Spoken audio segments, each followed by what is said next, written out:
all over Bangladesh, and they all will stand shoulder to shoulder with Sheikh Hasina. Joy Bangla, Joy Bangabandhu, Joy to Deshratna Sheikh Hasina. মাথায় ঝাঁকড়া চুল, মুখ ভর্তি দাড়ি, 25 বছর বয়সী সুদর্শন চেহারার এক যুবক বসে আছেন সাবেক প্রধানমন্ত্রী ও আওয়ামী লীগ সভাপতি শেখ হাসিনার সাম্প্রতিক আলোচিত নয়াদিল্লির ভার্চুয়াল প্রেস কনফারেন্সে।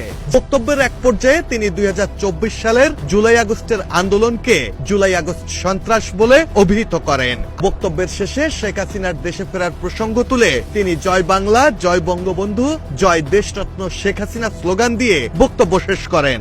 All over Bangladesh, and they all will stand shoulder to shoulder with Sheikh Hasina. Joy Bangla, Joy Bangabandhu, Joy to Deshratna Sheikh Hasina. কিন্তু কে এই আলোচিত যুবক, কি বা তার পরিচয়? তথ্য বলছে তার পুরো নাম আবু উবাইদা অরিন। তিনি সাতক্ষীরা সদরের মঞ্জিতপুরের বাসিন্দা। বাবা সাতক্ষীরা শহরের এক বাক্যে পরিচিত